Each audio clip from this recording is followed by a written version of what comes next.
My best friend called me crying and said that my boyfriend was obsessed with her. So I woke her up from her delusion. Me and Jasmine had been best friends since middle school when she moved from Arizona and didn't know anyone. I introduced her to my friend group, helped her catch up in classes, and we became inseparable. We went to different colleges but stayed close, talking every day and visiting each other monthly. After graduation, we both moved back to our hometown and got apartments 10 minutes apart. That's when I started dating Alex. Alex worked at the engineering firm downtown, and we met through my cousin's birthday party. He was shy, funny, and genuinely kind. Jasmine was happy for me at first, saying it was about time I found someone decent after my string of terrible relationships. She'd come to our movie nights, join us for dinner, and everything was normal for about 4 months. Then Jasmine started acting weird. She'd text me after hanging out saying Alex kept staring at her. I'd laugh it off because Alex barely made eye contact with anyone besides me due to his social anxiety. She'd say he was finding excuses to sit next to her when we all went out. In reality, I always sat in the middle with Alex on one side and Jasmine on the other. She started dressing up more when she knew Alex would be around, wearing low-cut tops and asking if she looked good. Alex never noticed because he was usually showing me memes on his phone or talking about work. One night, Jasmine called me crying at 11 p.m.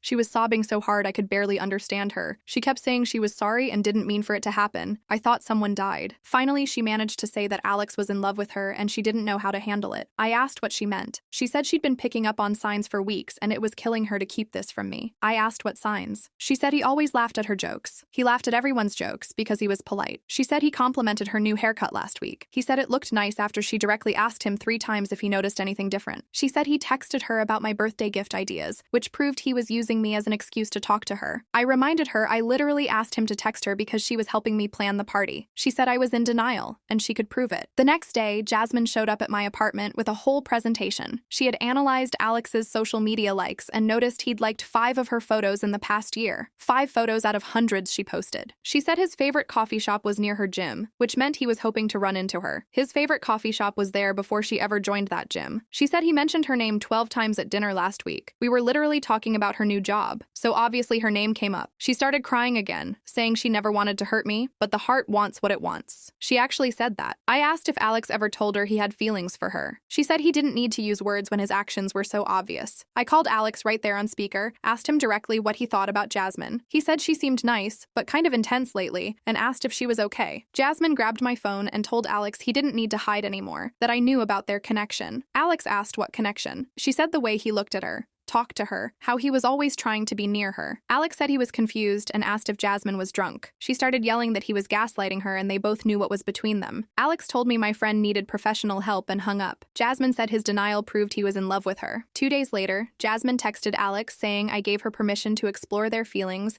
and asked him to meet her for coffee. Alex sent me the text immediately and asked if Jasmine was having a mental breakdown. I confronted Jasmine and she said she was testing him to prove his feelings. She literally thought he'd jump at the chance to be with her. When he didn't respond to her follow-up texts, she said he was playing hard to get. She started showing up at his work during lunch. Security had to escort her out twice. She told the security guard she was Alex's girlfriend and I was the crazy ex who wouldn't let go. The security guard called Alex to confirm, and Alex said he'd never dated her, and to call the police if she came back. She joined his gym and would stand next to him on the treadmills. He switched gyms. She found out which one and joined that too. He started working out at home. She told our entire friend group that Alex was sending mixed signals and leading her on while staying with me out of pity. Most of them knew she was being insane, but a few started questioning things because she was so convinced. I had to show them the unhinged text she'd sent both of us. The breaking point came when she showed up at Alex's parents' house during Sunday dinner. Alex's mom opened the door with her reading glasses still perched on her nose, looking at Jasmine with this confused smile that didn't quite reach her eyes. She asked how Jasmine knew their address,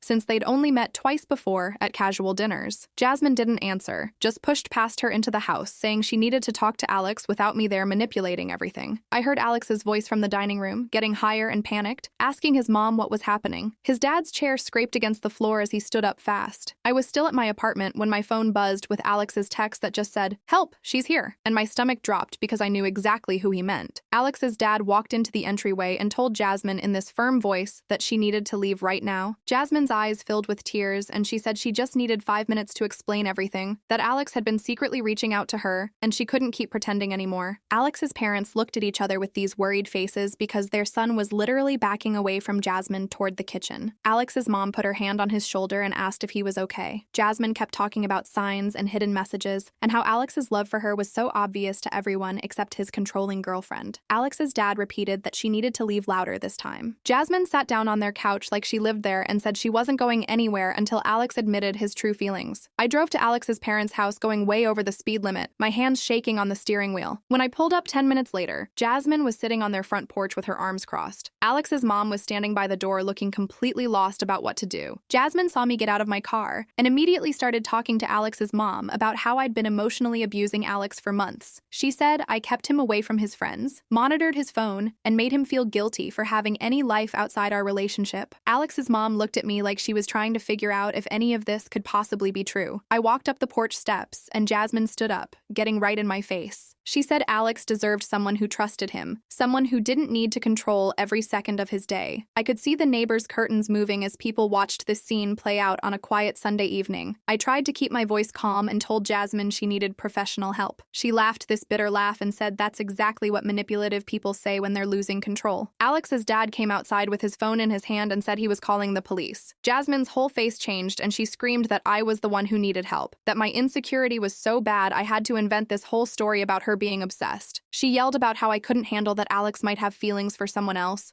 someone better. More neighbors came outside now, standing in their yards watching. An older man from across the street started walking over asking if everything was all right. Jasmine turned to him and said her boyfriend's crazy ex was harassing her. Alex appeared in the doorway looking pale and exhausted. The neighbor looked confused, asking Alex if he knew what was going on. 2 police cars pulled up about 5 minutes later. Jasmine immediately stopped yelling and wiped her face, switching to this calm, rational voice that made my skin crawl because it was so fake. She smiled at the officer and said there had been a misunderstanding, that she came to visit her boyfriend, and his parents overreacted. The officer asked who the boyfriend was, and Jasmine pointed at Alex. The officer walked over to Alex and asked directly if this woman was his girlfriend. Alex said, no, he'd never dated her and she needed to leave. The officer asked if Alex wanted her here and Alex said, absolutely not. Jasmine's face did this thing where it just crumpled like someone had reached inside and pulled all her bones out. She looked at Alex with these huge wounded eyes and said he didn't have to lie anymore, that she understood his family was putting pressure on him. The officer asked Jasmine to come with him to her car, looked at Alex with these huge wounded eyes and said he didn't have to lie anymore, that she understood his family was putting pressure on him. The officer asked Jasmine to come with him to her car. She stood up slowly, staring at Alex the whole time like she was waiting for him to change his mind. The officer had to physically guide her by the elbow because she kept stopping and turning back. When they got to her car, the officer talked to her for a few minutes while his partner took statements from Alex and his parents. Jasmine got in her car finally and started the engine. As she drove away, she rolled down her window and screamed that Alex was making a huge mistake. She yelled that one day he'd realize what he gave up, that he'd come crawling back when he got tired of being controlled. Her voice got quieter as she drove down the street, but we could still hear her. Alex's mom grabbed my hand and squeezed it hard. She was shaking. Inside the house, Alex sat on the couch with his head in his hands. His whole body was trembling, and his parents kept asking what the hell just happened. I sat down next to Alex and started explaining from the beginning, from the night Jasmine called me crying about Alex being in love with her. I told them about the presentation with the social media analysis, about her showing up at his work, about the text claiming I gave permission for them to date. Alex's mom's mouth fell open, and she kept saying she had no idea that Jasmine seemed so normal when they met her before. His dad paced around the living room getting angrier as I talked. When I finished, his dad said we needed to talk to a lawyer first thing Monday morning. He said this wasn't just weird friend drama anymore. This was stalking, and we needed legal protection. That night, Alex stayed at my apartment because neither of us wanted to be alone. We lay in bed, but neither of us could sleep. Every sound made us both jump. A car door slamming outside had Alex sitting straight up when my neighbor's cat knocked over something in the hallway. I was out of bed before I even realized I was moving. Around 3 in the morning, Alex admitted he was scared of what Jasmine might do next. He said every time we set a boundary or told her no, she just became more convinced they had this deep connection. He talked about how she'd shown up at 2 different gyms, how she'd told security at his work that she was his girlfriend, how she genuinely seemed to believe her own lies. I realized we weren't dealing with a friendship problem anymore. This was a real safety threat, and we needed to treat it that way. Sunday morning, I called my cousin Cordelia, who worked in mental health crisis intervention. She answered on the second ring even though it was barely 8. I explained everything while Alex made coffee in the kitchen,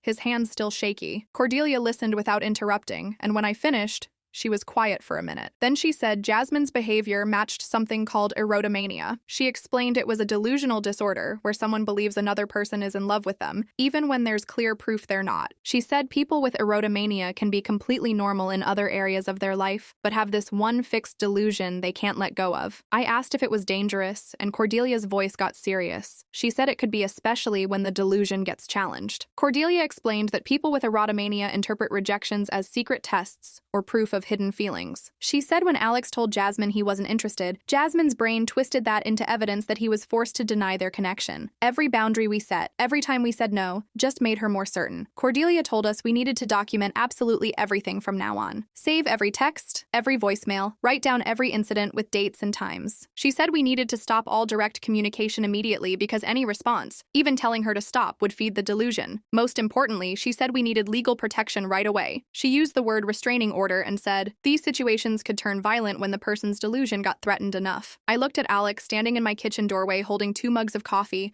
and I saw real fear in his eyes. Monday morning, Alex's dad made a call to someone named Lincoln Abernathy before we even finished breakfast. He handed Alex the phone, and I watched Alex nod along, his jaw tight, saying, yes, sir, and thank you, about 6 times. When he hung up, his dad said Lincoln could see us at 10, and we should bring everything. I grabbed my laptop, and Alex collected his phone while his mom packed the leftover police report and witness statements into a folder. We drove to Lincoln's office in the business district downtown, a brick building with his name on a brass plaque by the door. The waiting room had leather chairs and magazines nobody ever reads, and a receptionist who smiled too brightly considering why people probably came here. Lincoln came out exactly at 10 Majo, a man maybe 50 years old wearing a suit that looked expensive but not flashy. He shook our hands with a firm grip and led us back to his office where he had a yellow legal pad already out on his desk. We sat across from him and I put my laptop between us while Alex set his phone down. Lincoln asked us to start from the beginning and explain everything. So, I opened my laptop and pulled up the first weird text Jasmine sent me about Alex staring at her. Lincoln took notes while I talked, his pen moving fast across the yellow paper. I showed him the text where Jasmine said I gave her permission to date Alex, and Lincoln's expression got harder. Alex pulled up the messages Jasmine sent him directly asking to meet for coffee, and the follow-up texts when he didn't respond. Lincoln read them twice, his mouth pressed into a thin line. Then Alex showed him the emails from his office security about the 2 incidents where they escorted Jasmine out, and Lincoln asked if he could photograph those with his phone. I found the police report from Sunday dinner on my laptop and turned the screen so Lincoln could read the whole thing. He scrolled through it slowly, occasionally making small sounds in his throat that weren't quite words. When he finished reading, he sat back in his chair and looked at both of us with an expression I couldn't totally read. He said, we had more than enough evidence for a restraining order, way more than most cases he saw. Then he said the word that made my stomach drop, criminal stalking charges. Lincoln explained that what Jasmine did met the legal definition in multiple ways. The workplace harassment, the residential trespassing, the repeated unwanted contact after being told to stop. He said the process would require me and Alex to testify about specific incidents in detail, dates and times, and exactly what happened. His voice got more serious when he said Jasmine would be formally notified of the restraining order filing, and he wanted us prepared that this might trigger another escalation before things got better. He used the word escalation like it was a normal thing to expect, and I realized this was his job, seeing people at their worst and predicting what terrible thing might happen next. We spent the next 3 hours in that office going through every single incident in order. Lincoln had us write detailed statements on his computer, typing out exactly what happened with dates and times for everything we could remember. Alex had to describe the first time Jasmine showed up at his gym, how he felt when he saw her on the treadmill next to him, even though there were 20 empty machines. He typed slowly, stopping every few sentences to take a breath, and I could see his hands shaking slightly over the keyboard. I wrote about the night she called me crying, the presentation she made with the social media analysis, the moment she grabbed my phone to talk to Alex directly. Lincoln asked specific questions about each incident, like, did anyone else witness this? Did you tell her explicitly to stop? Did you feel threatened or afraid? Some of the questions felt obvious, but Lincoln said courts needed everything spelled out clearly. No assumptions about what someone meant or felt. Alex got to the part about Jasmine joining his second gym after he switched, and he stopped typing completely for a minute. I watched him stare at the screen before he finally wrote that it made him feel violated, like nowhere was safe, like she was always going to find him no matter what he did. Lincoln nodded and said that was exactly the kind of detail the judge needed to hear. By the time we finished, my back hurt from sitting in the same chair, and Alex looked completely drained. Lincoln printed everything out and had us review it one more time, then sign at the bottom of each page. He said he'd filed a petition for an emergency restraining order first thing Wednesday morning, and we should expect Jasmine to be served with papers within 48 hours of that. That afternoon, my phone rang while Alex and I were eating sandwiches in my car outside a gas station. It was Myra, and she sounded upset before she even said hello. She told me Jasmine had shown up at her apartment that morning, crying and saying Alex got his family to threaten her with lawyers. Myra said, Jasmine claimed we were ganging up on her because Alex didn't want to admit his feelings publicly, and his parents were helping him hide the truth. I could hear the uncertainty in Myra's voice, like she was starting to question the version Jasmine had been telling everyone. She asked me directly if that was true, if Alex's family really threatened Jasmine. I told her, no, Jasmine trespassed at their house during Sunday dinner, and they called the police, which was not a threat, but a legal response to someone breaking the law. Myra went quiet for a few seconds,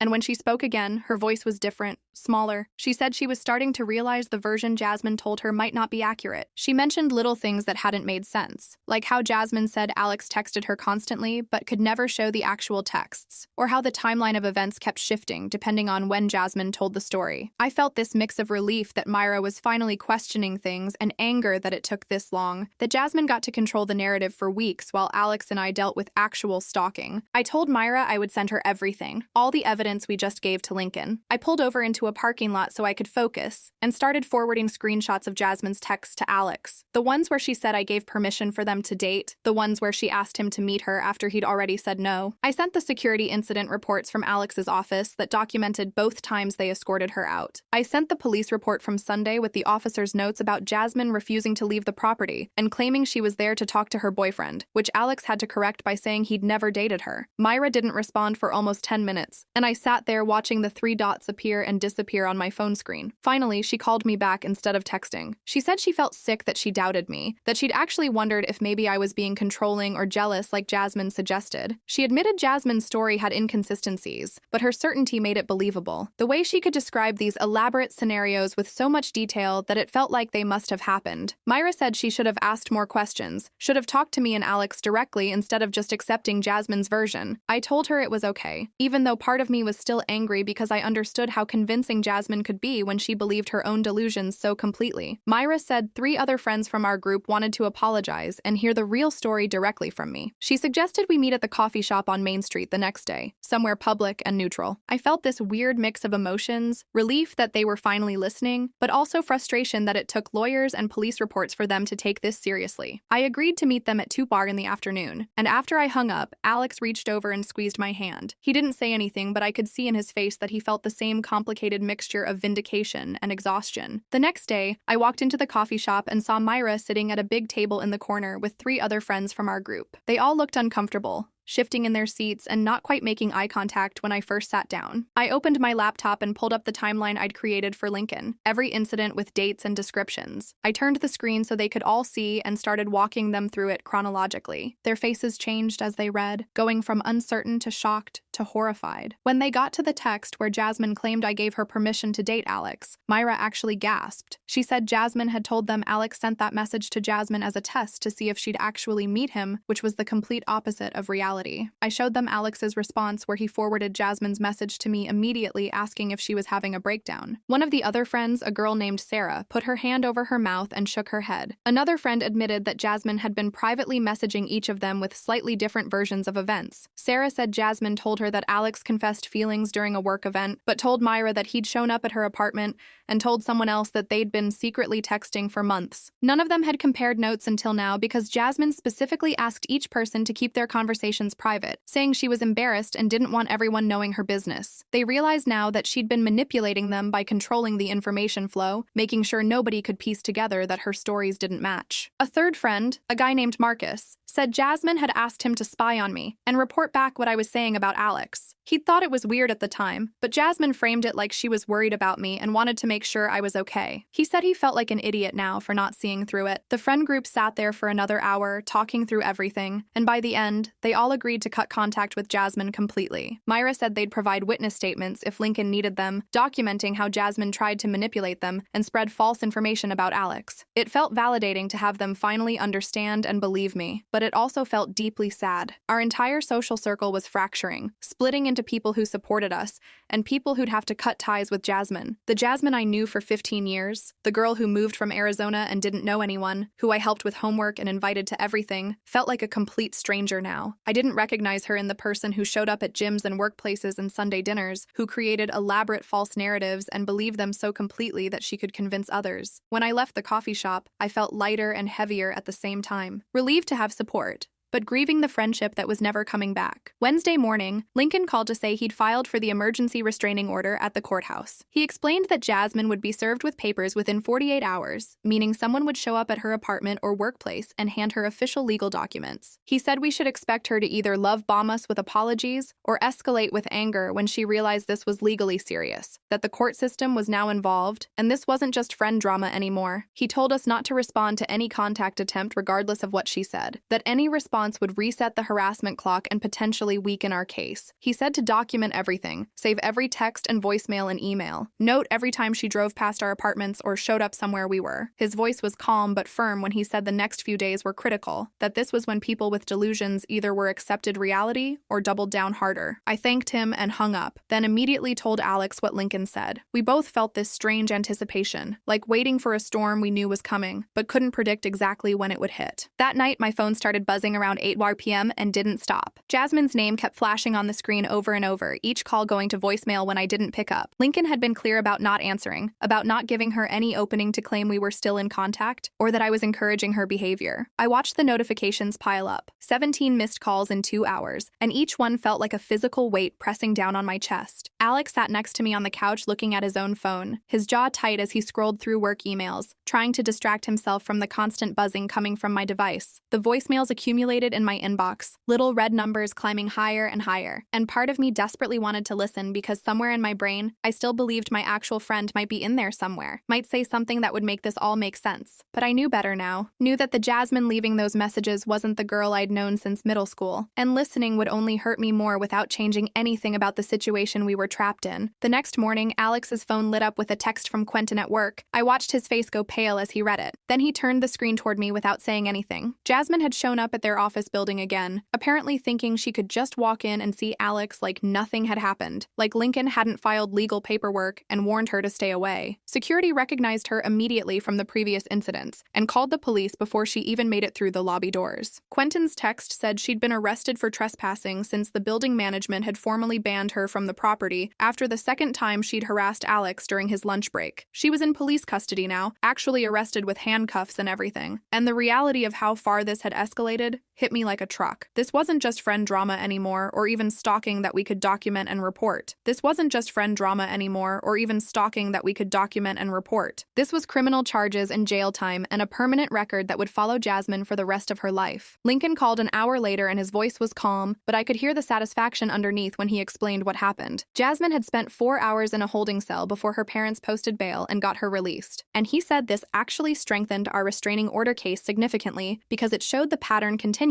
even after police involvement and official warnings. The judge would take it seriously when we went to court, would see that Jasmine wasn't just confused or going through a rough patch, but actively refusing to respect boundaries, even when those boundaries were enforced by law enforcement. He told us to keep documenting everything to save any texts or calls or attempts at contact, because each piece of evidence made our case stronger and showed we genuinely needed legal protection from someone who wouldn't stop on her own. Friday morning, my phone rang with an unknown number, and I almost didn't answer, thinking it might be Jasmine calling from a different phone to get around being blocked. But something made me pick up, and Jasmine's mom's voice came through the speaker, choked with tears and barely coherent. She said they'd had no idea things had gotten this bad, that Jasmine had been telling them Alex was her boyfriend, and I was a jealous ex-friend trying to break them up out of spite. They'd believed her because why wouldn't they believe their own daughter? And now they were devastated to learn the truth from the police report and the trespassing charges and everything we documented. Her mom kept apologizing over and over, saying she should have known something was wrong when Jasmine's stories didn't quite add up, when she refused to let them meet Alex or got defensive when they asked normal questions about the relationship. I felt bad for her because I knew what it was like to watch someone you love disappear into delusion, to realize the person you thought you knew had been replaced by someone you didn't recognize at all. Jasmine's dad got on the phone after her mom couldn't talk anymore through the crying. His voice was tight and controlled, like he was barely holding himself together, and he asked if there was any way to resolve this without legal action, because they were trying to get Jasmine into psychiatric treatment. I understood what he was was asking, understood that he wanted to protect his daughter from having a restraining order and criminal record, but I also remembered Alex's face when Jasmine showed up at his parents' house during Sunday dinner. I explained as gently as I could that we'd tried everything else, that we'd been patient and understanding and given Jasmine so many chances to stop, but she'd showed up at Alex's family home and that crossed a line we couldn't uncross. He went quiet for a long moment and then said he understood that they'd cooperate with whatever we needed and provide any information that might help get Jasmine the mental health treatment she clearly required. Before he hung up, he said he was sorry, not just for what Jasmine had done, but for not seeing it sooner. And I felt tears running down my face because this whole situation was destroying so many people beyond just me and Alex. Lincoln called back Tuesday afternoon to tell us the restraining order hearing was scheduled for the following Tuesday morning at 9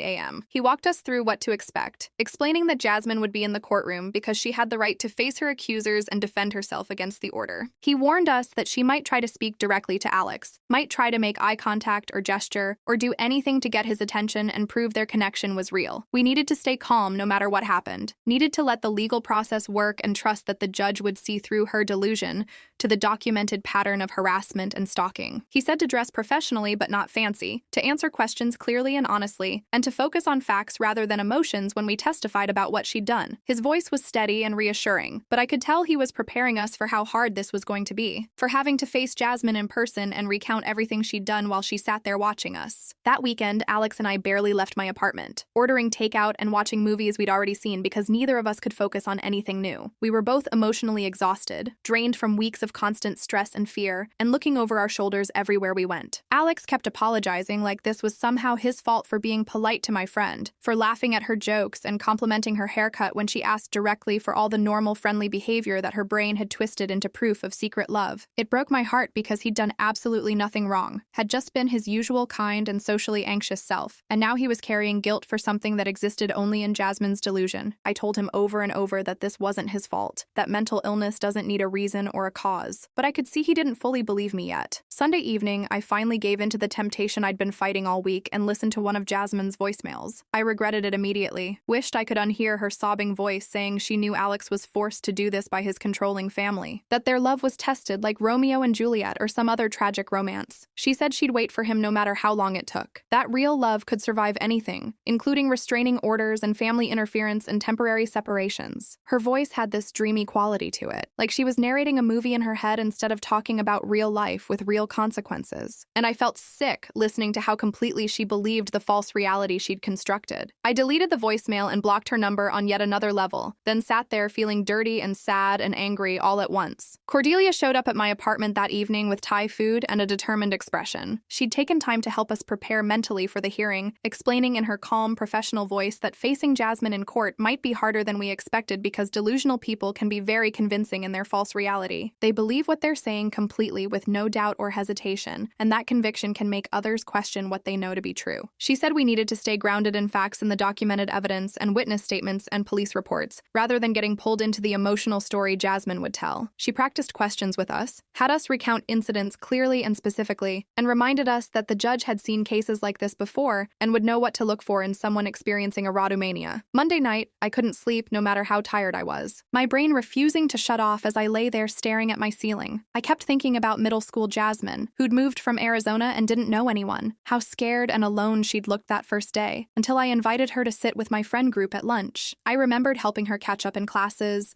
introducing her to everyone, promising we'd always be friends no matter what, because that's what best friends did. The grief of losing that person to mental illness hit me in waves, rolling over me until I was crying in a way I hadn't let myself since this whole nightmare started. Alex held me while I sobbed, not saying anything because there was nothing to say, and I mourned the friendship that had shaped who I was for 15 years, but would never exist again in any form I recognized. Tuesday morning, I woke up with my stomach in knots because today was the hearing, and I'd have to see Jasmine in person for the first time since that night at Alex's parents' house. We got to the courthouse 40 minutes early because Alex wanted to be prepared, and Lincoln had told us to arrive with time to spare in case there were any last-minute issues. The building was this old brick structure downtown, with marble floors that echoed every footstep and made everything feel more serious and official than I was ready for. Lincoln met us in the lobby wearing a dark suit and carrying a leather folder thick with papers, and he walked us through what would happen step by step so we'd know what to expect. We sat on a wooden bench in the hallway outside the courtroom, and I kept watching people walk walk by, wondering if any of them were going through something similar, or if our situation was as crazy as it felt. Alex held my hand and his palm was sweating, which made me feel slightly better, because at least I wasn't the only one who was nervous. At exactly 9:30, I saw Jasmine come around the corner with a woman in a gray pantsuit who must have been her public defender. Jasmine had curled her hair and was wearing a blue dress with heels like she was going to brunch instead of a restraining order hearing. And when she saw Alex, her whole face lit up with this hopeful smile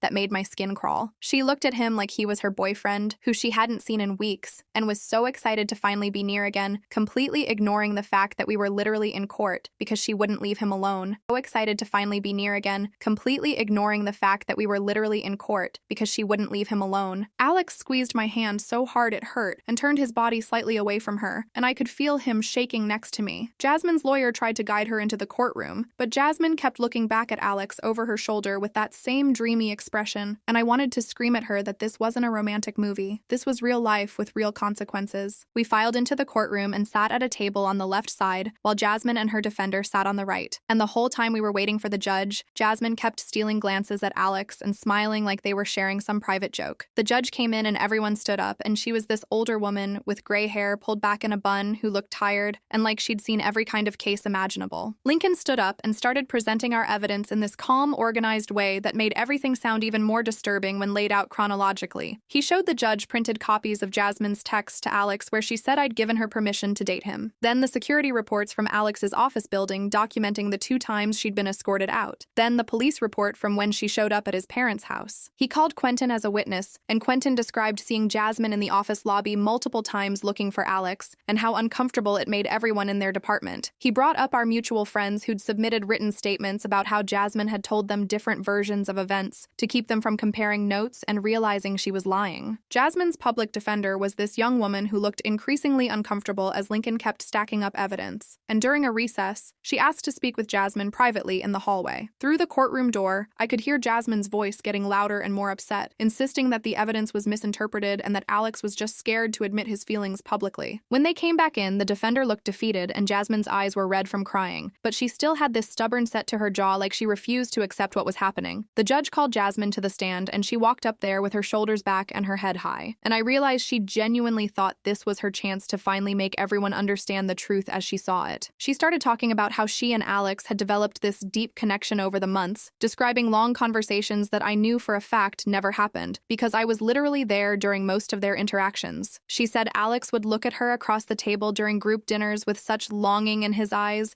that he'd find excuses to text her about random things just to have contact with her, that he'd mentioned her name constantly because he couldn't stop thinking about her. She spoke with such complete conviction, like she was describing memories that were absolutely real to her. And I finally understood how she'd managed to convince some of our friends initially, because she wasn't lying in her mind. She truly believed every word. She talked about how Alex had joined her gym to be near her, and how he'd shown up at places she frequented hoping to run into her, which was the exact opposite of reality where he'd been actively avoiding her and changing his routine to get away. The judge was taking notes and her expression stayed neutral, but I saw her eyes narrow slightly. When Jasmine described a conversation where Alex supposedly confessed his feelings, and Lincoln immediately pulled out Alex's work calendar, showing he'd been in a meeting during the time Jasmine claimed this happened, Jasmine didn't even seem bothered by the contradiction, just said the meeting must have been on a different day because she remembered the conversation so clearly. When Lincoln asked her about the text where Alex explicitly said he wasn't interested, Jasmine smiled and said that was just him being cautious because he was worried about hurting me, that she could see the real truth in how he looked at her when he thought no one was watching. The judge asked her to step down and called Alex to testify, and I could see his hands shaking as he walked up to the stand. His voice was quiet at first, and the judge had to ask him to speak up, and he described how scared he'd felt when Jasmine started showing up at his work and his gym. He talked about changing his entire routine, looking over his shoulder constantly, feeling unsafe in places that used to be normal parts of his day. He said he'd stopped going out with friends because he was worried she'd show up, that he'd started having anxiety about leaving his apartment because he never knew where she might appear next. His voice cracked when he talked about the night she showed up at his parents' house, and how violated he felt that she'd tracked down their address and invaded his family's home. The whole time Alex was speaking, I was watching Jasmine's face, and she was smiling,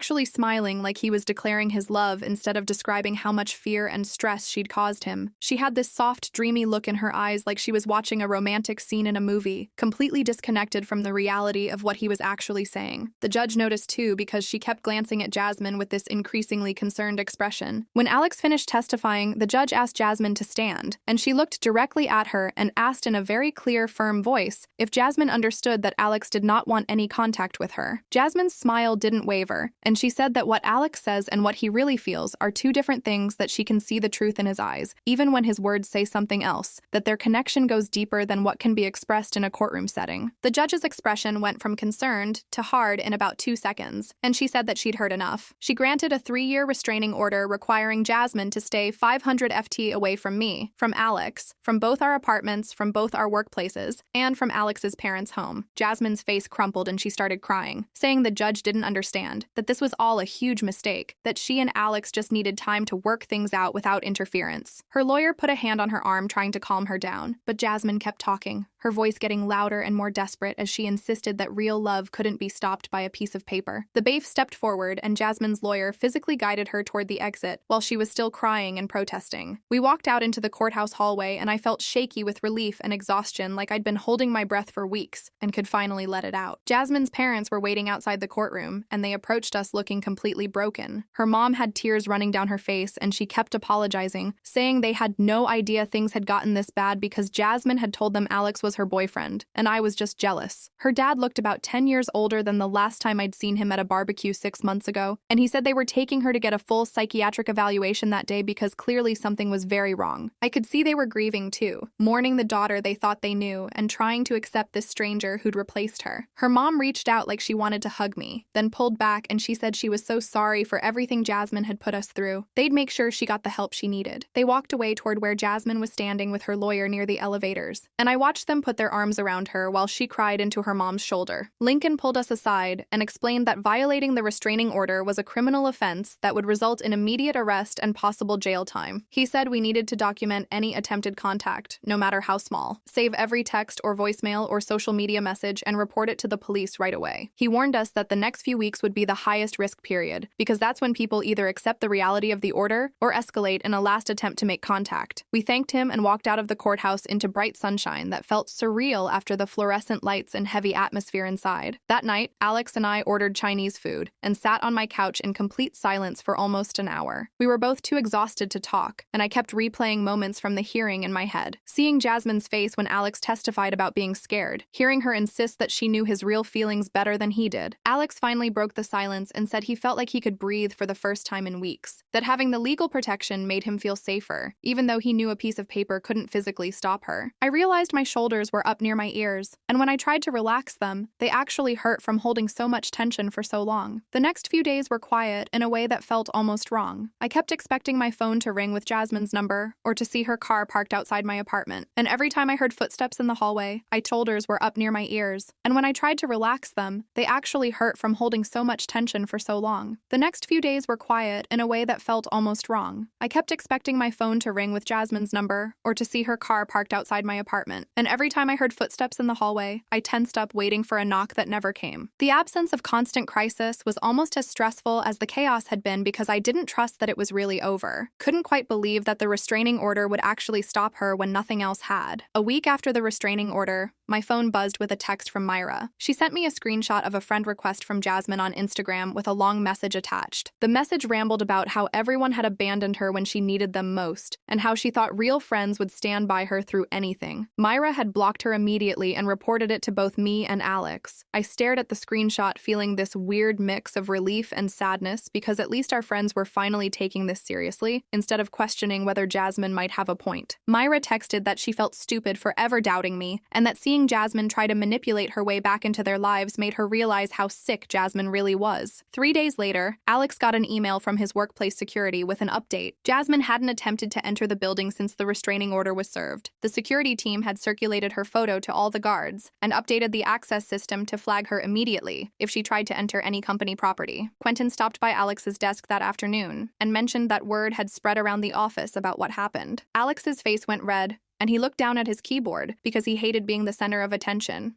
and the idea of his coworkers knowing his personal business made him want to disappear. But Quentin said everyone was looking out for him now, and if anyone saw Jasmine anywhere near the building, they'd report it right away. That night, Alex told me he'd actually gotten emotional in the bathroom at work because people cared enough to protect him, and he wasn't used to that kind of support from anyone except me. 2 weeks after the hearing, I was making dinner when Jasmine's mom called. My stomach dropped when I saw her name on my phone because I didn't know if this meant more problems or what. Her voice sounded tired when she told me that Jasmine had been officially diagnosed with erotomania by the psychiatrist they'd taken her to see. She explained that Jasmine was starting treatment with medication and therapy, but still didn't believe she was sick. Jasmine kept insisting that everyone was conspiring against her, and that the diagnosis was just another way for me and Alex to turn people against their relationship. Her mom said at least Jasmine was in the mental health system now, where professionals could monitor her and hopefully the medication would start working soon. I thanked her for calling and updating us, even though it must have been hard for her to admit her daughter needed that level of help. The next week, I made an appointment with a therapist because I couldn't stop thinking about all the times I'd explained away Jasmine's weird behavior. I kept replaying moments from the past few months, wondering if I should have seen this coming or done something differently. The therapist's office was in a building downtown, and I sat in the waiting room picking at my cuticles until she called me back. I told her everything from the beginning, and when I got to the part about Jasmine showing up at Sunday dinner, I started crying because I still couldn't believe my best friend since middle school had turned into someone I didn't recognize. The therapist explained that delusional disorders can emerge in early adulthood, and there was nothing I could have done to prevent it. She said Jasmine's brain was creating a false reality that felt completely real to her, and no amount of friendship or intervention from me would have stopped that process. It helped to hear that, but it didn't completely erase the what-ifs that kept running through my head at 3:00 in the morning. That weekend, Alex and I had a long conversation on my couch about how this whole experience had changed us. He said he'd learned to trust his discomfort instead of being polite when something felt wrong. He admitted that Jasmine had made him uncomfortable pretty early on, but he'd ignored it because he didn't want to cause problems in my friendship. And now he realized that instinct was trying to warn him. I told him I needed to work on not explaining away concerning behavior just because I loved someone. I'd spent so much energy convincing myself that Jasmine's actions were just her being dramatic, or going through something instead of accepting that her behavior was genuinely dangerous. We both agreed that we'd rather hurt someone's feelings by setting boundaries than end up in another situation like this one. A month after the restraining order, we decided to cautiously start reclaiming our normal life. Alex went back to his regular gym, but only during off-peak hours when it was less crowded and he could keep an eye on who was coming in. I started meeting friends at our usual coffee shop instead of avoiding places Jasmine might know about. It felt weird at first because I kept looking over my shoulder expecting to see her standing there watching us. But slowly, the knot in my chest started to loosen and I could actually enjoy my coffee without scanning the room every 30 seconds. Quentin invited us to a work happy hour at a bar near Alex's office, and Alex actually said yes, which surprised me. He'd been avoiding social events with coworkers for months because he was embarrassed about the whole situation. We showed up, and his coworkers were supportive without being weird about it. Nobody asked intrusive questions or treated Alex like he was fragile. They just included him in conversations about normal work stuff and made jokes and acted like everything was fine. I watched Alex's shoulders relax as the night went on, and he laughed at something Quentin said. It was the first time in months that I'd seen him look genuinely comfortable around other people. The next week, I was at the grocery store picking up milk when I saw Jasmine's aunt in the produce section. She'd been at family barbecues and birthday parties throughout my entire friendship with Jasmine. I'd known her since I was 12 years old. She saw me at the same time I saw her and immediately looked down at the apples she was examining. She grabbed a bag and walked quickly toward the other side of the store without making eye contact. It stung worse than I expected, because I realized this situation had cost me more than just Jasmine. It had fractured connections with people who were part of my childhood and who probably heard some twisted version of events that made me look like the villain. 6 weeks after the hearing, Lincoln called while I was at work. I stepped outside to take the call, and he told me that Jasmine had violated the restraining order by sending a letter to Alex's parents' house. The letter rambled about true love, conquering all obstacles, and how their connection was too strong for legal documents to destroy. Lincoln said we needed to report it immediately, so there was documentation of the violation. He explained that even though it was just a letter and not a physical confrontation, any contact was a violation and needed to be taken seriously. I called Alex right away and he sounded exhausted when he answered. He said he'd hoped the restraining order would be enough to make Jasmine stop, but apparently her delusion was stronger than legal consequences. The police visited Jasmine that afternoon with a warning about the violation. Her parents called us a few hours later, apologizing over and over. Her dad's voice sounded completely worn out when he said they were increasing Jasmine's psychiatric supervision and making sure she understood that any more contact would result in criminal charges. I could hear how exhausted they both sounded dealing with a daughter who refused to accept reality. no matter how many doctors or lawyers or judges told her she was wrong. Alex and I sat at my kitchen table the next morning with coffee. Neither of us was drinking. Lincoln had emailed us copies of the violation report, and we stared at the documents like they might suddenly change what happened. I asked if we should press criminal charges, and Alex rubbed his eyes with both hands before saying he didn't know anymore. We'd been dealing with this for months, and every consequence just seemed to make Jasmine dig deeper into her delusion instead of pulling her out. I reminded him that her parents said she was in treatment now, and maybe the warning would be enough. Alex nodded slowly and said he wanted to believe treatment would work, but he was tired of hoping things would get better, only to have Jasmine show up somewhere new. We called Lincoln and told him we wanted the formal warning documented,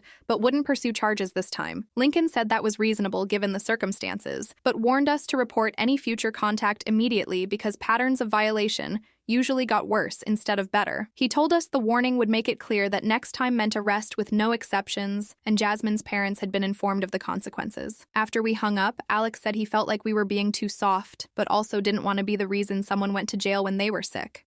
I understood exactly what he meant because I kept going back and forth between anger at what Jasmine put us through and sadness that my best friend's brain had broken in a way that destroyed everything. 2 months after the restraining order was granted, I was cleaning out my closet and found a shoebox full of old photos. I pulled out the stack and started flipping through pictures of Jasmine and me from high school. There was one from homecoming sophomore year where we were both wearing terrible dresses and making silly faces at the camera. Another showed us at graduation with our arms around each other and genuine smiles that came from years of actual friendship. I found photos from college visits where we'd explored each other's campuses and pretended to be students there. Birthday parties and random weekend hangouts and inside jokes captured in moments that felt so normal and happy. I sat on my bedroom floor surrounded by evidence of a friendship that used to be real and started crying. Not the angry crying from when everything was actively falling apart, but the grief crying that comes when you finally accept something is gone. The Jasmine in these photos was my best friend who helped me study for tests and listened to me complain about bad dates and knew exactly how to make me laugh when I was sad. That person didn't exist anymore, and maybe she'd been disappearing for longer than I wanted to admit. I looked at a photo of us from middle school right after we met and wondered if there had been signs even then that I missed, or if mental illness just happened sometimes without warning. My therapist kept saying I couldn't have prevented this, but sitting there with 15 years of friendships scattered around me made it hard to believe that. My next therapy session happened 3 days after I found the photos. I told my therapist about crying over the pictures, and she asked what made me sad about seeing them. I explained that it felt like mourning someone who was still alive because the Jasmine I knew was gone, but replaced by someone wearing her face who believed things that weren't real. My therapist nodded and said, "Grief doesn't only happen when someone dies." She explained that I was grieving the loss of who Jasmine used to be and the friendship we had, and that was completely valid, even though Jasmine was still physically alive. I asked how I was supposed to grieve someone while also maintaining a restraining order against them, and she said those two things didn't contradict each other. She told me I could be sad about losing my friend while still protecting myself from the person she became. I could remember the good parts of our friendship while acknowledging that continuing any relationship now would be dangerous. She said holding both of those truths at the same time was hard but necessary, and it didn't make me a bad person for choosing safety over loyalty to someone who couldn't respect boundaries. I left that session feeling like someone finally gave me permission to be sad without feeling guilty about the restraining order. I could miss who Jasmine was and still know that keeping her away from us was the right choice. A week later, Alex and I were making dinner at his apartment when he told me something that surprised me. He said his anxiety had decreased a lot over the past few weeks, and he was sleeping through the night again instead of waking up at every sound. I realized I'd noticed him seeming more relaxed, but hadn't connected it to the absence of constant threat. He explained that for months he'd been looking over his shoulder everywhere he went, checking his car for signs someone had been near it and dreading his commute because he never knew if Jasmine would be waiting somewhere. Now he could go to work without scanning the parking lot first. He could go to the gym without wondering if she'd show up on the treadmill next to him. He could visit his parents without worrying about finding her on their porch. I watched him chop vegetables with steady hands and realized how much tension he'd been carrying that I'd gotten used to seeing. His shoulders weren't hunched anymore, and he wasn't constantly checking his phone for notifications from unknown numbers. I told him I was glad he could breathe again, and he said it made him realize how much stress we'd both been living with for months. I hadn't thought about my own stress as much because I was focused on protecting him, but hearing him describe the relief of normally made me notice that I felt lighter too. We weren't jumping at shadows anymore, and that felt like getting part of our lives back. 3 months after the restraining order, I met up with Myra and 2 other friends from our group at a coffee shop. We'd been trying to rebuild our friendships after everything that happened with Jasmine, and it was slowly starting to feel normal again. Nobody mentioned Jasmine directly, but there was this understanding between between us that we'd all learned something from missing the warning signs. Myra talked about a guy she'd been dating who gave her a weird feeling, and instead of ignoring it like she might have before, she asked direct questions and trusted her gut when his answers didn't add up. Another friend mentioned that she'd been reading about manipulation tactics because she felt stupid for believing Jasmine's different versions of events. I realized our entire friend group had been changed by what happened, and we were all more careful now about taking people at their word without evidence. We didn't talk about Jasmine much anymore because there wasn't anything new to say, and rehashing it just made everyone uncomfortable. But sometimes someone would reference something that happened before, and we'd all have this moment of shared understanding about how different things were now. Our group had settled into a new normal that didn't include Jasmine and probably never would again. It was sad in a way, but also felt stable and safe, and I was grateful these friends had stuck around after everything got messy. 4 days later, I got a text message from a number I didn't recognize. My stomach dropped before I even opened it because unknown numbers meant potential violation and more legal drama. But when I read the message, it was from Jasmine's mom using a new phone number. She said she wanted to update me on Jasmine's treatment and asked if I was willing to hear it. I called Alex before responding, and we decided together that hearing updates from her parents were different from contact with Jasmine herself. I texted back that I was willing to listen, and Jasmine's mom called me within minutes. Her voice sounded tired but also cautiously hopeful when she explained that Jasmine was responding to medication and starting to have moments of clarity. I asked what that meant, and she said Jasmine had stopped insisting that Alex was in love with her, which was huge progress even if it seemed like a small thing. She explained that Jasmine still struggled to accept full responsibility for what happened, and sometimes slipped back into thinking everyone was against her. But there were moments now where Jasmine acknowledged that her thoughts about Alex weren't based in reality, and that was more progress than they'd seen in months. I asked if Jasmine had said anything about me, and her mom paused before saying Jasmine remembered our friendship, but couldn't quite reconcile the person she remembered with the person who got a restraining order. I told her I understood and thanked her for the update. After we hung up, I felt this complicated mix of relief that Jasmine might be getting better, and sadness that even with treatment, she might never fully understand what she put us through. The following Sunday, Alex's parents invited us over for dinner. I felt nervous driving to their house because the last time we'd been there, Jasmine was sitting on their porch refusing to leave. But when we arrived, everything was calm and normal. His mom answered the door with a smile, and his dad was in the kitchen making Alex's favorite pot roast. We sat at the same dining room table where the crisis had happened months ago, but this time we talked about regular things like Alex's work and his mom's book club and plans for the holidays. His mom had made mashed potatoes exactly how Alex liked them, and there was apple pie for dessert. We laughed about silly things, and his dad told stories about Alex as a kid that made everyone crack up. The whole evening felt peaceful in a way that seemed almost miraculous after months of chaos and fear. When we were leaving, Alex's mom hugged me tight and whispered that she was glad we were safe. Now driving home, I realized how much I'd missed normal family dinners, where the biggest stress was whether there would be enough dessert. The absence of crisis felt like the greatest gift anyone could have given us. 4 months after the hearing, Alex surprised me by suggesting we take a weekend trip to the beach. We hadn't left town since everything started with Jasmine, because staying local felt safer, and we could respond quickly if something happened. But Alex said he was tired of letting fear control our choices, and he wanted to do something normal that couples our age did. I agreed immediately because I'd been craving a break from all the locations tied to the stalking. We drove 3 hours to a beach town neither of us had been to before and checked into a small hotel near the water. Walking on the sand that first evening felt incredibly freeing because Jasmine didn't. I agreed immediately because I'd been craving a break from all the locations tied to the stalking. We drove 3 hours to a beach town neither of us had been to before and checked into a small hotel near the water. Walking on the sand that first evening felt incredibly freeing because Jasmine didn't know we were there and couldn't show up unexpectedly. We could just exist without constantly scanning our surroundings for threats. That night, we had dinner at a seafood restaurant, and Alex seemed more relaxed than I'd seen him in almost a year. We talked about things that had nothing to do with restraining orders or court hearings or mental illness. We made plans for where else we wanted to travel and what we wanted to do next summer. It felt like reclaiming our relationship from the shadow Jasmine's delusion had cast over everything. On our second day at the beach, Alex and I were walking along the shore when he stopped and turned to face me. The sun was setting behind him,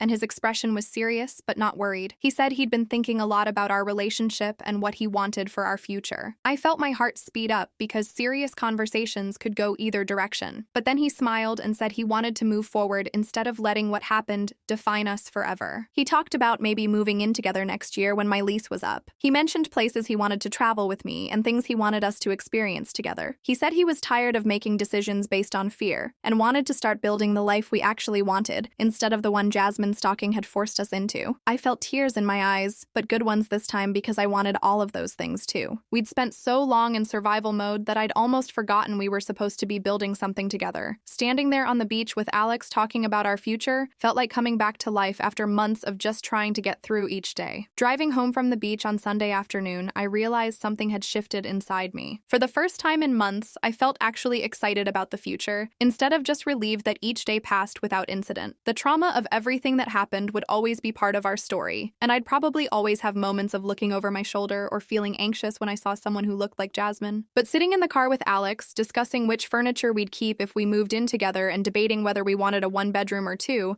I understood that what happened didn't have to be the whole story. We got to decide what came next, and that power felt significant after months of reacting to someone else's delusions. The restraining order still had over 2 years left, and Jasmine was still in treatment with an uncertain outcome. But Alex and I were building something that belonged to just us, and that felt like taking back control of our lives. 5 months after the restraining order started, my phone rang while I was making breakfast, and the caller ID showed it was her dad. My stomach dropped because we hadn't talked since the courthouse hallway when he apologized for not seeing the signs sooner. I answered, and he sounded tired but less panicked than the last time we spoke. He told me he wanted to give me an update about how things were going with treatment. His voice was careful, like he was worried about upsetting me, but he said something had shifted in the past few weeks that felt significant. She had finally accepted that she needed professional help instead of insisting everyone else was wrong. He explained she was working with a psychiatrist who specialized in delusional disorders, and the doctor had her on medication that seemed to be helping. The progress was slow, and there were still bad days where old thought patterns came back, but she was starting to understand that what she believed about Alex wasn't based in reality. I stood there holding the phone and feeling this weird mix of relief and sadness, because part of me had wondered if she'd ever get better. He said the psychiatrist explained it might take years of consistent treatment, and even then recovery wasn't guaranteed. But at least she was trying now, instead of fighting everyone. I asked the question that had been sitting in my chest for months, whether she had said anything about me or our friendship. There was this long pause on the other end of the line, and I could hear him breathing. He finally said she had expressed regret about losing the friendship, but still struggled to fully accept her role in what happened. She knew things went wrong, but couldn't quite connect her actions to the consequences in a way that showed real understanding. He said the psychiatrist was working on that part specifically because accepting responsibility was crucial for actual recovery. His voice got quieter when he said maybe someday she'd be healthy enough to make real amends, but that was years away if it happened at all. He wasn't asking me to forgive her or wait around for an apology that might never come. He just wanted me to know she wasn't the same person who showed up at Sunday dinner anymore, even if she wasn't fully well yet either. I thanked him for calling and told him I hoped treatment continued helping her. After we hung up, I sat at my kitchen table for a long time thinking about the friend I used to know and the stranger she became. That evening, Alex came over and I told him about the phone call. We ended up having this long conversation about whether we'd ever accept an apology from her if she offered one in the future. Alex said he'd been thinking about it too, because part of moving forward meant deciding what forgiveness looked like for us. He said he could probably forgive her someday for what she put us through, especially now that we knew it was a genuine mental illness and not just manipulation. But forgiveness didn't mean going back to how things were before or letting her back into our lives. I agreed completely because even if she got healthy and understood what she did, the damage to our friendship was permanent. Too much had happened and too much trust had been broken. We both felt okay with that boundary, and it felt good to be on the same page about it. Alex said he didn't want to carry anger forever, but he also didn't want to pretend everything could be fixed with an apology. I realized that's exactly how I felt too. Like we could let go of the worst feelings without opening ourselves up to being hurt again. We talked about how strange it was that someone we cared about became someone we needed legal protection from, and how that grief was separate from the relief of being safe now. 6 months after the restraining order was granted, our lives had settled into something that felt genuinely normal again. Alex got a promotion at work that he'd been working toward for over a year, and his boss specifically mentioned how impressed they were with his performance despite everything he'd been dealing with. I started taking a pottery class at the community center on Thursday nights, something I'd always wanted to try but kept putting off. The class was full of people who had no connection to the drama that had consumed months of my life, and I loved having that separate space where I was just someone learning to throw clay. We were planning a trip to visit Alex's college friends next month, people he hadn't seen in person since everything started because we'd been too anxious to travel. His friends knew the basic situation, but mostly they just wanted to hang out and catch up on normal life stuff. I bought new luggage for the trip and felt excited instead of worried, which seemed like a small thing, but meant everything after months of constant fear. Alex and I went to movies without scanning the parking lot first. I met friends for coffee without that tight feeling in my chest wondering if she'd show up. We existed in the world like regular people again, instead of like targets waiting for the next incident. The restraining order still had 2